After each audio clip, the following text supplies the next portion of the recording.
Assalamualaikum warahmatullahi wabarakatuh. Saudara-saudara sekalian, sore ini kami bersama Pak Menteri Pariwisata dan Ekonomi Kreatif, Pak Sandiaga Uno, dengan Pak Ketua OJK, Pak Bimbo, Pak Gubernur, dan juga Pak Wali Kota, meresmikan tentang bangga buatan Indonesia untuk supaya kita semua menggunakan produk-produk Indonesia dalam rangka juga mendorong para pengusaha kecil, menengah kecil, ya, supaya mereka produknya bisa. Dan ini seperti saya katakan, ini harus kita yang mengembangkan. Kalau bukan kita, siapa lagi? Dan kita mulai sekarang. Karena itu pemerintah menggerakkan ini semua di semua daerah, semua provinsi, supaya produk Indonesia ini, produk dalam negeri ini kemudian menjadi berkembang, baik untuk di dalam negeri maupun juga di luar negeri. Dan ini semua kita terus mengkampanyekan ini. Kampanye yang tiada hari tanpa kampanye untuk penggunaan produk Indonesia untuk kita, dan mulai dari sekarang. Dan tadi juga kami bersama-sama untuk memberikan berbagai bantuan dari bank-bank Himbara dan Bank Syariah Indonesia untuk memberikan bantuan-bantuan. Ada mesin apa tadi?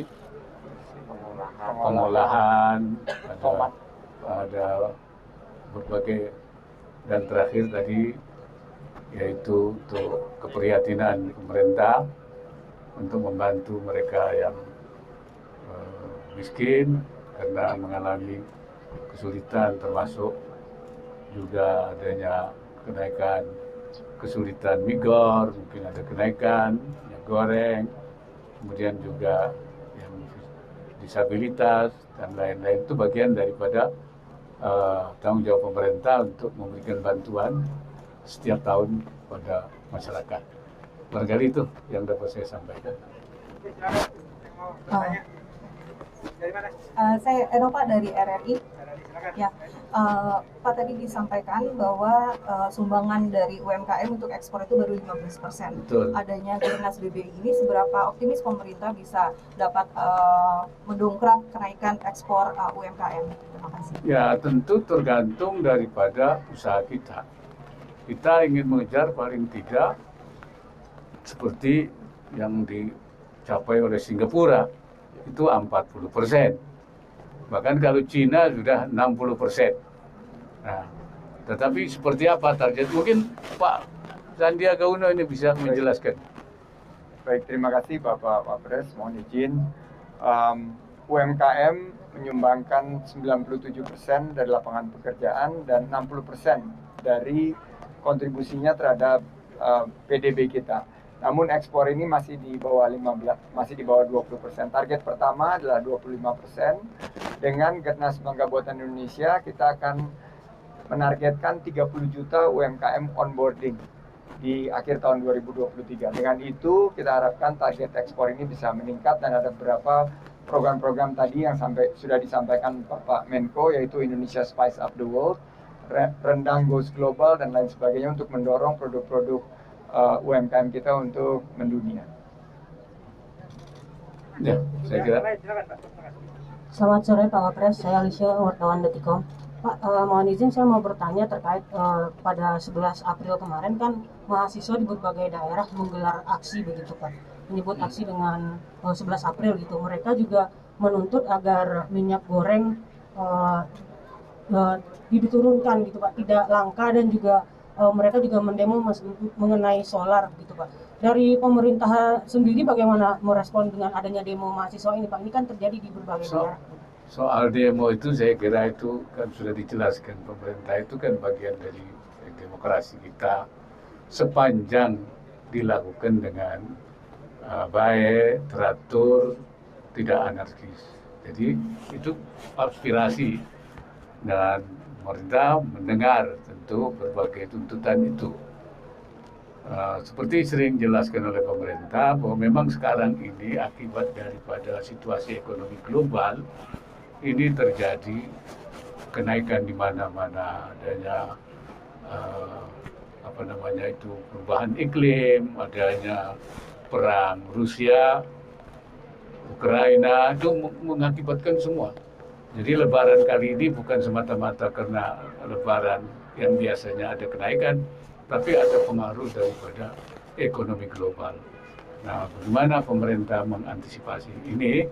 Ini salah satu yang kemudian juga berdampak termasuk minyak goreng karena biaya keekonomiannya jadi naik. Tapi pemerintah berusaha agar migor yang curah ini masih bisa terkendali. Nah, salah satunya juga pemerintah memberikan bansos yaitu migor ya kepada ya itu salah satunya untuk meringankan. Saya kira itu. Oke, silakan Mas Emir. Assalamualaikum warahmatullahi wabarakatuh. Saya Emir Pak dari Media Indonesia. Ini soal Papua Pak.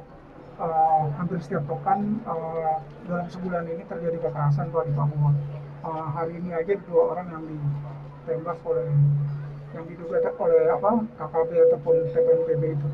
Nah, yang saya belum tangkap dalam sebulan ini adalah belum ada statement dari pemerintah mengenai bagaimana untuk mengakhiri kekerasan ini.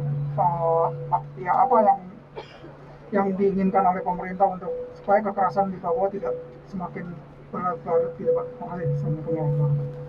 Ya, saya kira pemerintah sekarang dalam pertemuan terakhir kita supaya strategi menghadapi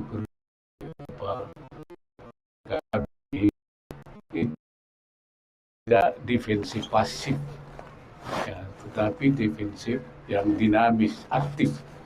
Karena itu harus ada perubahan strategi di dalam mengawal masyarakat supaya mereka memang tidak menjadi korban dan menyebarkan ketenangan. Dan ini sedang dirumuskan dikoordinasikan oleh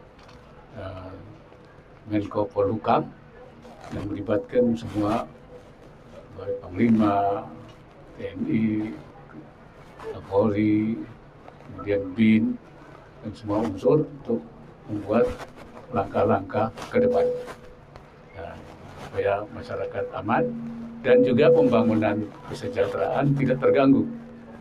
Jadi keamanan berkorelasi dengan masalah pembangunan kesejahteraan. Dari itu ya. Cukup ya.